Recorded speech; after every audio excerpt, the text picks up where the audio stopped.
Hello, and thank you for listening. This recording is dedicated to those hard-working fellows in Arkansas. You don't get enough credit. This story is a fan creation, set in the Halo universe, unaffiliated with Microsoft, Bungie, 343, or any other entity associated with the Halo product.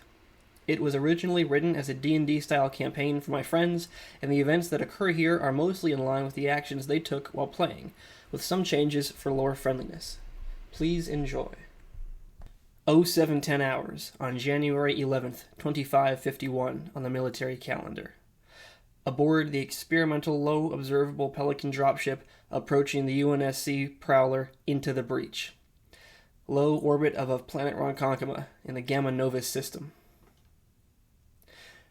Zach F-141, Resolute 1, stood behind the pilot's seat in the modified Pelican's cockpit as Lewis F-756, Resolute 4, guided it into the breach's vehicle bay. Despite its dark hole, the Prowler's shape appeared distinctly against the pitch-black background of space, a benefit of the active view screens that had replaced traditional windows to hide cockpit lights from hostile observers. 4 uniformed individuals became visible as the Pelican slipped through the blue atmosphere containment wall and touched down. Banks and his usual Marine escort were there, as well as one unknown ONI officer. Heads up, Resolute. Looks like Banks has a new asset. A massive shape filled the doorway to the cargo bay behind Zach, and Resolute 2's voice rumbled through the comm. Is it the new ship AI? Into the breach had a more than adequate onboard AI named Willard, but ever since information on Master Chief's Cortana model had started appearing, Resolute 2, Hector F929, had been pressing for an upgrade. -2. And don't start with me about Cortana. The huge Spartan grunted and retreated from the cockpit door. I'm just saying. His deep voice grumbled in Zach's helmet. We could use the extra capability. Zach rolled his eyes. He had a hunch that Willard's humdrum Museum Dozen avatar was what Hector really wanted to replace. 4, Zach said, leaning over the pilot's seat. Do you recognize him? Lewis entered a series of commands into the view screen console, bringing a zoomed image of the new officer onto the central panel. Second Lieutenant Andrei Sulikov, Kukri Station Signals Intelligence. He's the Siggy that pinged our IFF last night. Zach moved aside as Lewis shut down the engines and slid the seat back on its rails. What do you think? He asked. Lewis shook his head in disapproval. His method wasn't bad, but his execution was terrible. Plus, the encryption on his personal computer is weak, and his file structure is convoluted.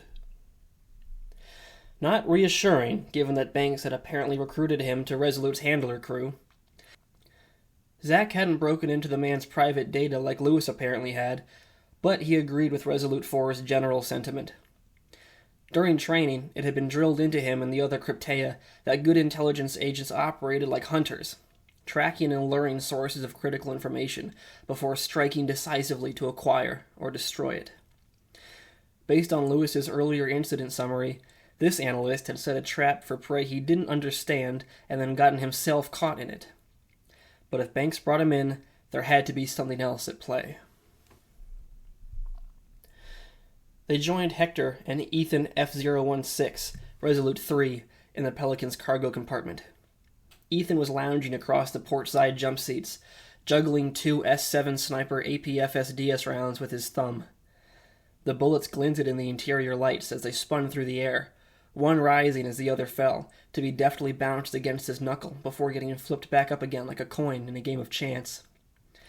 At a glance from Zach, he swiped the rounds out of the air and loaded them back into their magazine. New Siggy, huh? Thank goodness. We always have such trouble with our signals. Banks has his reasons, Zach said, grasping Ethan's outstretched hand and hauling the 1,000-pound super soldier to his feet.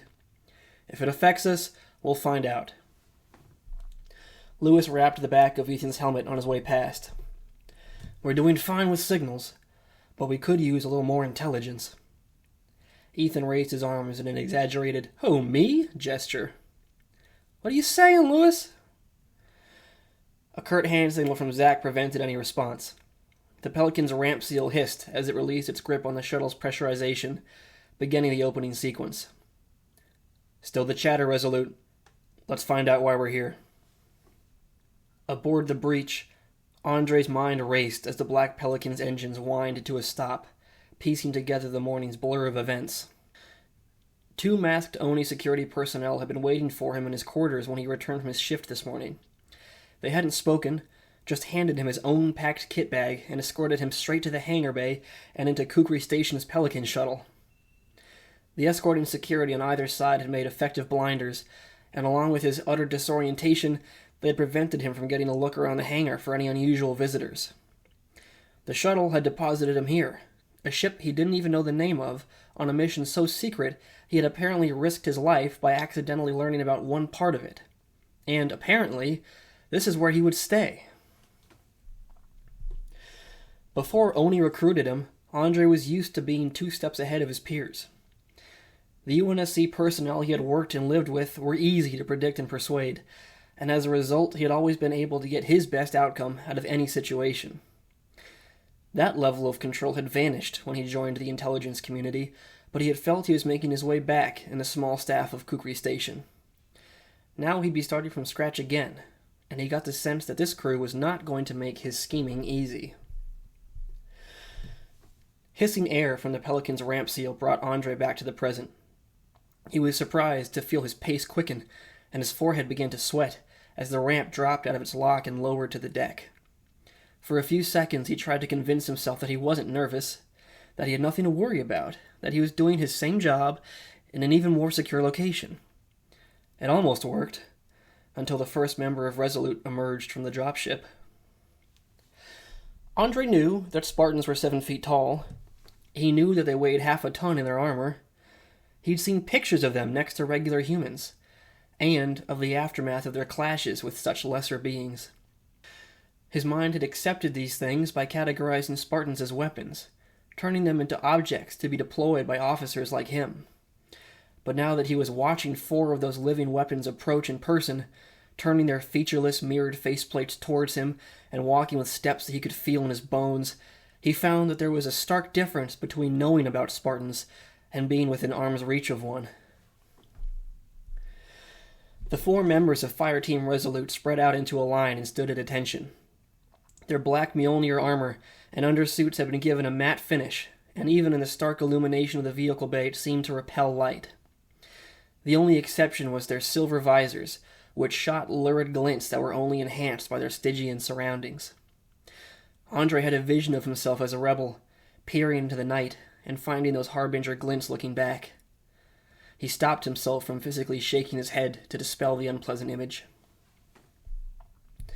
From this distance, he could make out more details, even with the armor's oppressive finish. Each armor set was adorned by dents, scratches, and other signs of battles won that seemed to multiply the longer he looked. One cryptoid had an especially deep gash crossing his thick left pectoral plate, deep enough for the armor's internal layering to show through. The hard valley of the battle scar was as unforgivingly black as the surface finish. Apparently, Andre thought, the Cryptea were null to the core. Each of the 4 had a circular Fireteam emblem engraved to the left of the armored collar and an adjacent block Roman numeral, but Andre was surprised at how different their appearances were besides that. The leftmost Spartan, numeral 4, had a hardened uplink bolted to his helmet, a rounded commando shoulder plate on his left arm that rose as high as the base of his neck, and a soft case latched to his thigh. Numeral 3's equipment was the strangest. He'd removed nearly all of his Mjolnir sections, leaving only pectoral, back, quad, forearm, and shin plates attached. His undersuit had been modified to include flexible reinforced sections molded in the shape of the underlying muscles, presumably reclaiming some of the lost protection. Numeral 2 was a giant even among his peers, standing a head above the rest of Resolute. Small, bolt-on storage pouches made a V down his chest plate, and more of varying sizes hung on his armor's leg utility attachments. The Spartan with numeral 1 etched on his chest was the most heavily protected, with thick, segmented plates hiding nearly all of the undersuit. A reinforced attack pad was mounted on his left forearm, and long-bladed combat knives of various shapes rested in rigid sheaths at his thigh. He stepped forward and cut a salute to Commander Banks. "Sir." Banks returned the gesture with noticeably more verve than he had spent on Andre. "Sorry to call you back so soon, Resolute." He gestured to Andre. "This is Lieutenant Sulikov, our new SIGINT officer." Andre gritted his teeth and fought the animal urge to shrink away as the black-clad Titan's shining visor swung onto him. Resolute One only nodded before returning his attention to Banks. Umbrage at the minimal acknowledgement tinged the edges of Andre's awe, but he only gave a curt smile and nodded in return. "Tasking, sir?" Resolute One's voice came through his helmet with only a slight distortion from the inbuilt relay. At a wave from Banks, one of the Marines stepped forward and unfolded a portable hologram presenter. A slowly spinning planet flickered into view. Banks gestured to the yellow three-dimensional image. "Lieutenant, what can you tell us about Ronkonkoma?" Andre jolted at the unexpected request, but gathered himself and stepped forward. "Ronkonkoma," he began, pausing to hastily cough the gravel out of his voice. "A backwater resource planet. Only one habited site here." He pointed out an area slightly above the planet's equator, "which produces a small amount of deuterium and titanium, barely enough to cover its operating costs." The Krypteia stood still, seeming to expect more. He grasped for additional details and was about to summarize the polar weather patterns when Banks took over. "Thank you, Lieutenant. I'm glad to see that you haven't made your way through all Oni's secrets yet." Andre retreated with an uncertain blush. The hologram fizzled and then reformed into a detailed view of the inhabited sector Andre had highlighted. "The site belongs to a shell company run by Section 4. 150 civilian employees who believe they're working for a grassroots resource harvester.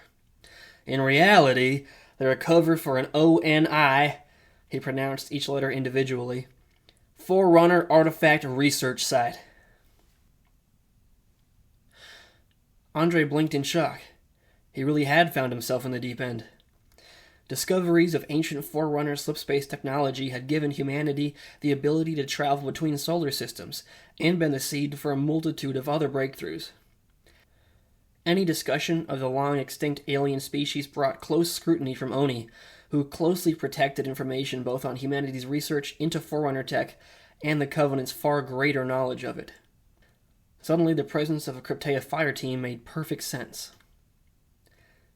"At 0130 hours this morning," Banks continued, "the lieutenant here intercepted and suppressed a distress call from the planet's civilian transmitter. Apparently, the Covenant found out about our little science experiment." The hologram reformed again, this time showing the flowing, predatory shape of a Covenant ship. "Orbital sensors picked up this ship before we lost contact. The Omen of Tranquility, a Ket-pattern battlecruiser. Right now, it's on the opposite side of the planet in a surveying orbit. Based on intercepted readings from the mining operations seismic array, we estimate 3 Phantoms worth of troops were deployed to the site." If what Andre had heard about Spartans was true, then 3 dropships worth of aliens would be no more than an appetizer for Resolute. None of the armored super soldiers spoke as the image changed to show a river valley with a cave entrance highlighted and a separate canyon some distance away connected by a dotted line. "Our research facility is in this cave system. We're assuming the Covenant dirtbags will already be inside and potentially have air defense in place, so this canyon will be the drop zone." Zach entered the coordinates for both locations into his tac pad. "The artifact is a man-portable metal staff. No photos, but apparently you'll know it when you see it." Banks smiled darkly. "Priority 1 is retrieval of the artifact. If circumstances prevent that, there is a Havoc-class nuclear warhead with a delay trigger embedded in the research station. Under no circumstances should the Covenant gain possession. Questions?" "Status of the civilians and research staff?" Zach asked matter-of-factly. Banks answered in the same way. "Unknown. Likely killed by the Covenant. Any contact with survivors should be treated as incidental, and rescue or recovery is not on the menu." The cold abandonment made Andre very glad that he was on the ship and not on the planet below. Resolute 1 just nodded and spoke again. Constraints? Banks tapped his datapad, and the hologram reformed to display the Omen of Tranquility and the Into the Breach above the planet. The breach will remain in geosync above you, but that battle cruiser will have view of this hemisphere again in 6 hours. I'd rather not rely on Section 3's egghead stealth tech to protect us, so try to be back before then. He added a sarcastic mother's cajoling twang to the order. And engage with discretion. If they get wind that a non-local force is present, it'll draw the tranquility back sooner. Resolute 1 punched another entry into his tac pad before saluting and stepping back into line with the rest of the fire team. Apparently, that was all a Spartan needed to know to jump into a Covenant-occupied planet and recover a mysterious alien machine, thought Andre. One of the Marines leapt forward in response to a low wave from Commander Banks and opened a padded case, offering its contents to the Spartans. Andre watched curiously as Resolute 2 reached down and plucked a small chip from the padded interior. His giant, armored hand looked like it could crush a bowling ball by accident, but he held the chip gently before sliding it into the back of his helmet. Banks spoke again as the rest of Resolute followed suit. Available intel claims the artifact destroys computer systems it encounters and downloads the data they contain. I'm not risking giving it access to the breach's network, so no Willard link on this one. Instead, you've got Oni Taskmaster for the duration. He's a dumb AI, but can search local databases and interface with non-networked systems. A gray hologram of Oni's triangular emblem appeared above each Cryptoid's outstretched hand, confirming that the AI chips were functional. Banks gave one last, quick salute. His raspy drawl was hardened by determination. It's up to you now, Resolute. Contact me when you reach the surface.